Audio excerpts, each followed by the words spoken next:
Hello, everyone, and welcome back to the Mental Health Symposium. I am only speaking because Gentle has been gone, but I wanted to welcome everyone back, but it looks like Gentle is back, and hopefully she'll be introducing the next one.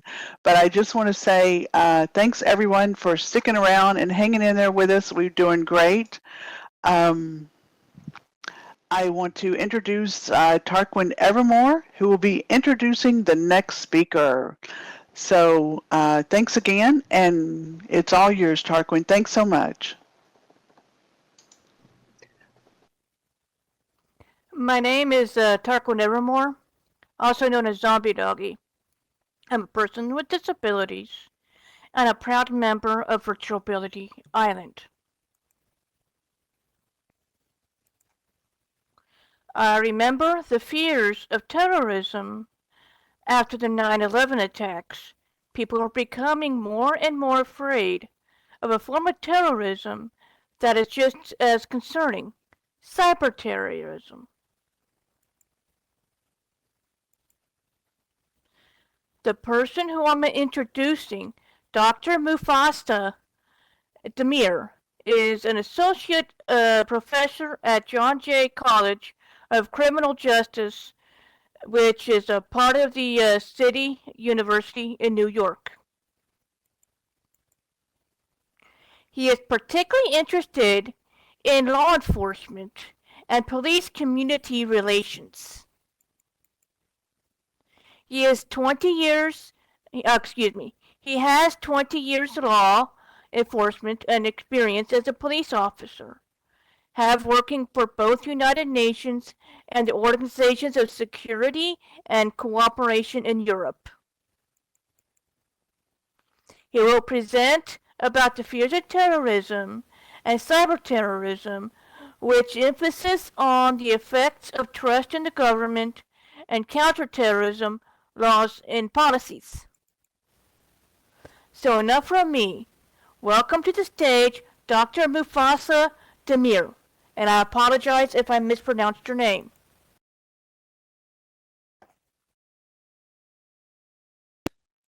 Hi everybody, thanks for attending this amazing symposium. I am Dr. Mustafa Demir. I am Associate Professor at Jamia College of Criminal Justice.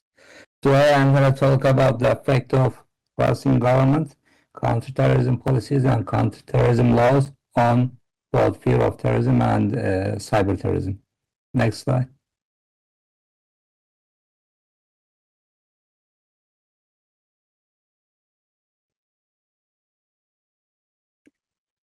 So in social science, it's important to define and conceptualize concepts to understand it better. And it is very hard to conceptualize a concept in social science. Terrorism is one of them. There is no consensus about the definition of terrorism. There are many definitions of terrorism, but this is the most common one. Terrorism generally is defined as the deliberate creation or exploitation of fear through violence. Violence is the key, or a threat of violence in the pursuit of political change. In other words, in order for an act to be considered as terrorism, there must be three elements. One of them is there must be an organized group, and they have to have a political agenda to accomplish, and there must be violence. In other words, they have to use violence to accomplish their political agenda. This is called terrorism. And cyberterrorism is very similar to terrorism, but just the space in which that crime is committed different. Cyberterrorism is committed in cyberspace or through the use of a computer. That's the difference. Traditional terrorism is committed in physical world, in physical space. Cyberterrorism is committed in cyberspace. The environment is different, but the rest of the components of the terrorism is the same. Next slide. So what does fear of terrorism means? It is defined as an individual's anxiety about the likelihood of future terrorist attacks. In other words, people feel anxious that a terrorist attack is likely to happen. This is fear of terrorism. Next slide. So there's a relationship between terrorism and fear because terrorism is considered as a major source of public fear, according to studies. And a study, it's about American Fear Survey, was conducted in 2023, and they identified 97 different fears, and they asked the participants to rank these type of fears. And the participants ranked fear of cyber terrorism as the ninth highest fear, and fear of terrorism as the 33rd highest fear. As you see that people, at least these participants, were more fearful of cyber terrorism than fear of terrorism. One of them is in the ninth highest fear in the rank, and another one, fear of terrorism, is ranked as the 33rd highest fear out of 97 different fears. And another survey, again, which is about the American Fear Survey, that was conducted in 2017 and 2018. That study showed that almost 50% of people were fearful of cyber terrorism, and 37% of them were fearful of terrorism. As you see that again, people were more fearful of cyber terrorism than terrorism, traditional terrorism. Next slide.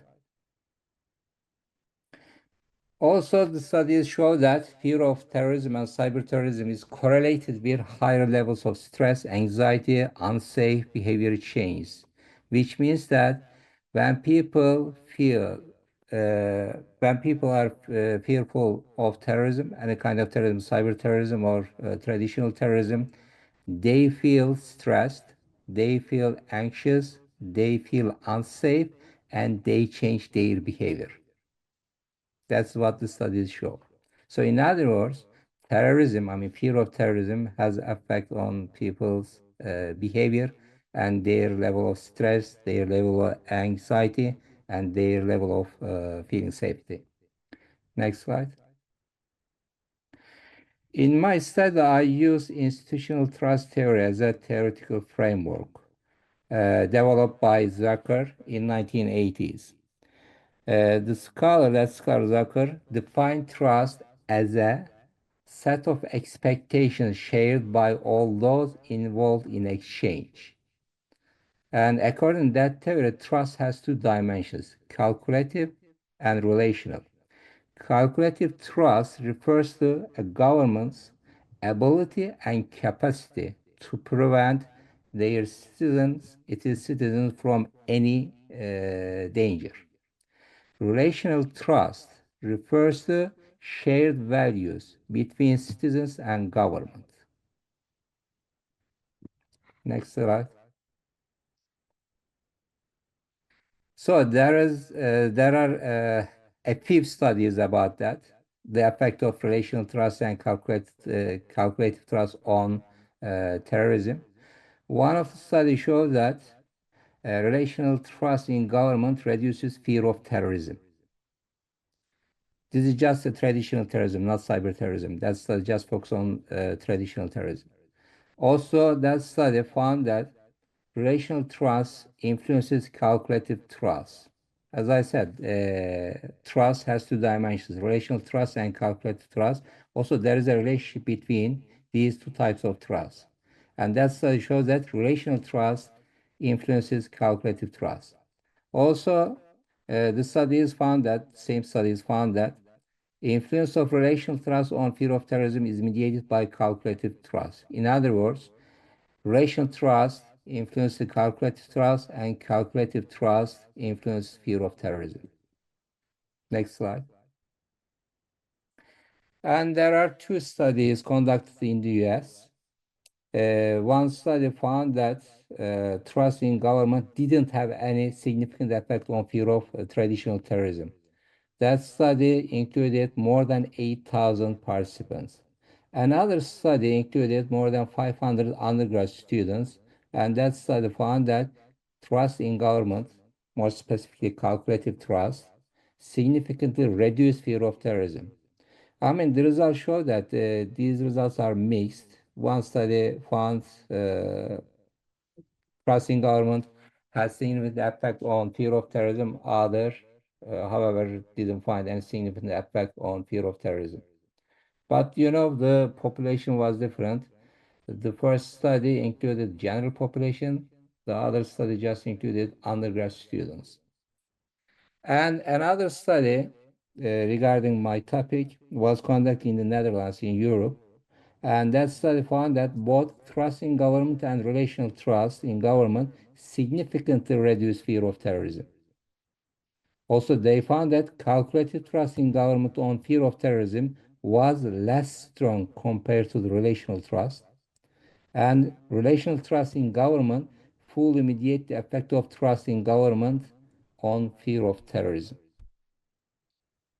Overall, I can say that trust in government does matter in reducing fear of terrorism. However, these studies didn't focus on fear of cyberterrorism. They just focus on traditional fear of terrorism. Next slide. And I focus on two models. I developed two models in my study. One of them is the first one on the top of the slide. First, I investigated whether these four variables, including trust in government, perceived effectiveness of counterterrorism policies, perceived effectiveness of counterterrorism laws, and relational trust on had any effect on fear of terrorism and fear of cyberterrorism, direct effect. In the second model, I just investigated whether trust in government, in this case calculative trust, mediates the effect of counterterrorism policies, counterterrorism laws, and relational trust on both fear of terrorism and fear of cyberterrorism. Next slide. I collected data through survey, and that study was conducted in fall 2019, and the data was collected from undergrad students at a college in New York State in the US. I used cluster random sampling method, where the clusters were the courses at that time. In fall 2018, more than 1,000 courses were offered, and 28 of them were randomly selected. And almost 60% of the instructors gave permission to administer the survey in their classes. And in fall 2019, 438 of approximately 4,600 students were enrolled in these 16 randomly selected courses. And of these 438 students, 81% of them, in other words, 353 of them participated in this survey. Next slide. This study had four main independent variables and two dependent variables. And the independent variables were trust in government, relational trust. I used political affiliation as a proxy measure for that. And perceived effectiveness of counterterrorism policies and perceived effectiveness of counterterrorism laws. To measure trust in government, two survey items were used. One of them is the United States federal government can protect us from terrorism, and the state and local governments can protect us from terrorism. And relational trust was measured, as I said, with their political affiliation, such as no political affiliation, Democratic, Republican, and other political party. And counterterrorism policies, the effectiveness of counterterrorism policies was measured by using just single item. The US has effective domestic and foreign policies to respond to terrorism. That was the item. And perceived effectiveness of counterterrorism was also measured by single item, which is the US has effective counterterrorism laws. And fear of cyberterrorism and fear of terrorism were both dependent variables. And fear of cyberterrorism was measured by single item, which is how likely do you think that a cyber terrorist attack will happen in the US? And fear of terrorism was measured by using three survey items. One of them was, I fear that there will be more mass terrorist attacks in the US in the next 5 years. And I worry about being victimized by terrorist organizations. And I fear victimization by terrorism more than I fear victimization by other forms of violent crime. Next slide. In addition these two variables, I also use more than 10 control variables to control for the effect of the other variables on dependent variable. They included gender, marital status, age, race, employment status, religion affiliation, criminal justice major, taking any terrorism course, knowing a victim of a terror attack, or having relatives or friends in the army or in law enforcement agency, and weekly media exposure. Next slide. These are the results of the descriptive statistics. As you see that regarding the independent variable, trust in government, effective of counterterrorism policies, laws, and relational trust, you see that generally the average agreement on the items high out of 5, from 1 to 5, they are high. And participants declare that, okay, 35% of them declare that they didn't have any political affiliation, and 34% of them said that they have affiliation with Democratic Party, and 18% of them said that they had political affiliation with Republican, and 12% of them said that they had affiliation with other political party. Also, they expressed that, fear of terrorism and fear of cyberterrorism were high among the participants. And of the participants, almost 51% of them male, and 7% of them were married, and they were on average 20 years old, and 55% of them were white, and 58% of them were employed, and almost 9% of them had major in criminal justice, and almost 7% of them took a terrorism related course, and more than 60% of them had relatives or any friends working in the army or in the law enforcement agency, and 14% of them knew victim of a terror attack. And also I asked their religion affiliation because it might affect the dependent variable. And they said that almost 40% of them said that they didn't have any affiliation with any religion. And 44% of them said that they had affiliation with Christianism. And 17% of them said that they had affiliation with other religion.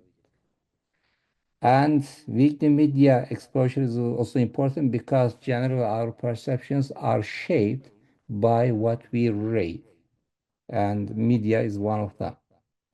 And almost 90% of them said that, okay, they didn't consume any media. In other words, they were not following any news about media.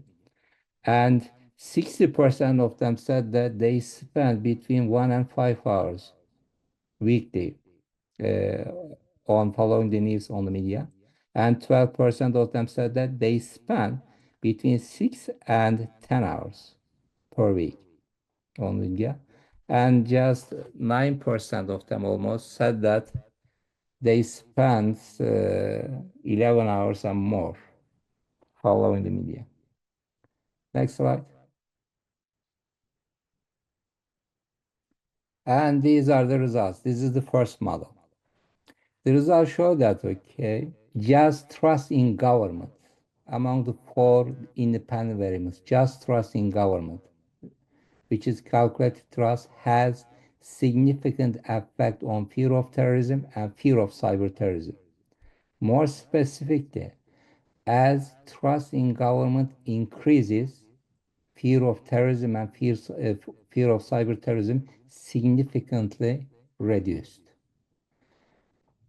But effective counterterrorism policies, perceived effectiveness of counterterrorism policies, or perceived effectiveness of counterterrorism laws, or relational trust didn't have any significant effect on both fear of terrorism and fear of cyberterrorism.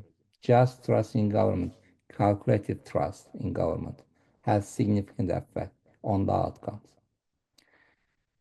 Also, the results also show that race was significantly correlated with terrorism. More specifically, white students compared to non-white students feel less fear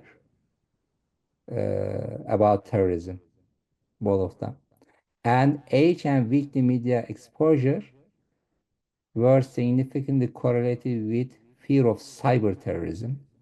In other words, as participants' age increases, also their fear of cyberterrorism increases. Also, their victim media, as their victim media exposure increases, also their fear of cyberterrorism increases. But none of the other control variables were statistically significantly correlated with these two outcomes. Next slide. This is another model I tested, whether specifically I investigated whether trust in government, calculated trust in government, mediates the effect of perceived effectiveness of counterterrorism policies or perceived effectiveness of counterterrorism laws and relational trust on fear of terrorism and fear of cyberterrorism. The result shows that trust in government significantly mediates the effect of perceived effectiveness of counterterrorism laws and relational trust on both fear of terrorism and fear of cyberterrorism, which means that perceived effective counterterrorism policies didn't have an effect still. However, a perceived effectiveness of counterterrorism laws and relational trust had significant effect on trust in government, and trust in government significantly reduced fear of terrorism and fear of cyberterrorism. So, altogether, among these four independent variables, effective counterterrorism laws, relational trust, and calculated trust in government had significant effect, direct or indirectly, on fear of terrorism and fear of cyberterrorism. Next slide. So these results are important because we conduct research to develop or recommend some policies. According to Zucker, who developed institutional trust theory, he said that it is very important. Trust is not either present or absent, but can be produced, which means that, okay, we can develop trust. I mean, governments or policymakers can do something to develop trust or build trust between citizens and government. So, according to this theory, trust can be built by establishing new organizations, new departments to combat terrorism, or if they have the existing ones, they can restructure the existing ones to combat terrorism effectively, or they can develop and implement effective regulations, legislations, and new policies to fight terrorism effectively. And these policies should be shared with the public, and public should know about that. Because perception is important. Perception is reality. And sometimes perceptions and reality don't go hand in hand. So people should know what government is doing to protect them from terrorism. Next slide. So overall, I could say that trust in government, calculated trust in government in this case, reduces both fear of terrorism and fear of cyberterrorism. This is important because there is a significant difference between fear of terrorism and fear of cyberterrorism. Fear of terrorism can be committed in physical environment. However, cyberterrorism can be committed anywhere in the world. For instance, a person, a group can be present in another country but commit this type of act in another country. Well, that's why it's called borderless crime. There is no border. Next slide. However, okay, this study has limitations. One of them is not a randomized control trial, which means that it is impossible if we if we didn't use a randomized control trial, it is impossible to isolate all third variables, the effects of third variables on dependent variable. There might be still other factors that might affect both fear of terrorism and fear of cyber terrorism. Another limitation of that study is that student population was included in the study. Maybe if that study was conducted and included general population, the results could be different, maybe the same. We don't know that. Similar study was conducted and should include the general population to make sure that the same results can be generalizable. And next slide. And that's all. Thanks for listening. And if you have any question, I will be happy to respond. Done.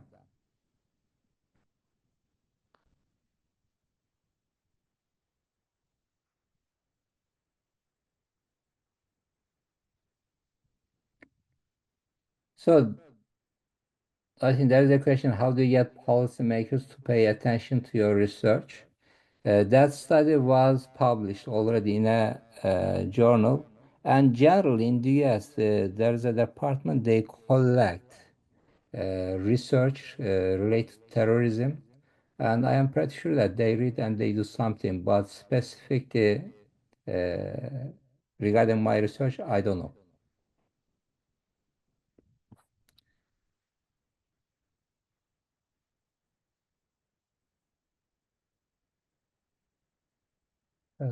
Next question. Can you speak to the importance of following policy and procedure to establish and maintain good secret and secrets? Can you explain, can you clarify what do you mean by secrets?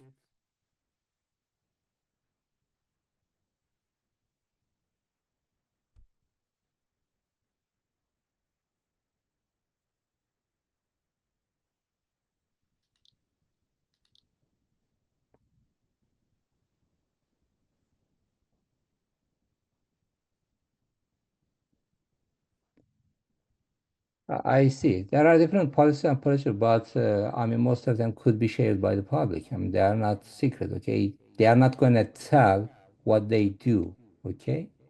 They prepare, they collect intelligence to combat or fight terrorism. This is something else. But also, citizens should know overall what they do, okay? For instance, they have new uh, departments to combat or fight against terrorism. Also, they can report, okay, what they did. For instance, they carried out an operation, maybe they arrest, let's say, 10 terrorists before they committed terrorism. Such kind of things can be shared because, for instance, arresting or preventing a terrorism act is a success, is considered as success. And it shows the ability of government and capacity of government to protect citizens from terrorism. That's what my suggestion recommendations refer to. Next question. That one. Fear of cyber terrorism is higher than fear of traditional terrorism because the latter is geographically and physically restrained, which presents a higher sense of general control and distance. The form is not. The emergence of AI has increased cyber terrorism fears. Yes, that's a good comment. Yes, that's true. Now it's very hard to control, as I said. I mean, it's called borderless crime. There is no boundary.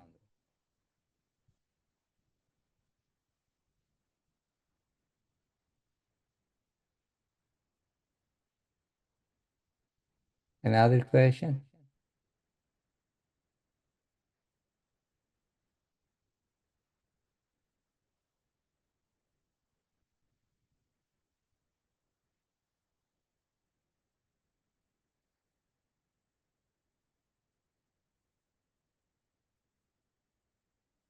Generally, it is easy, let's say, to combat terrorism. I mean, traditional terrorism, because you can increase the measures and then the governments can do a lot, can develop different measures to prevent terrorism. However, it is difficult to combat against and fight cyber terrorism. And that's why people are more fearful of cyber terrorism than traditional terrorism.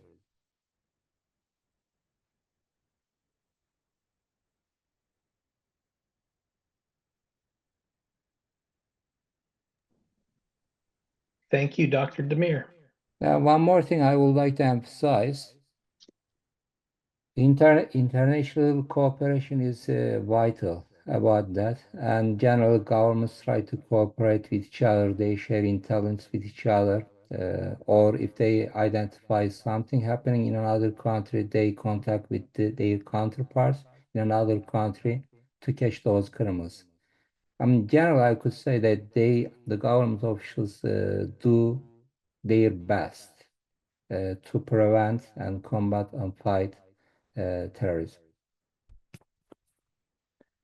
That's all. If you don't have any question, that's all I would like to say and share.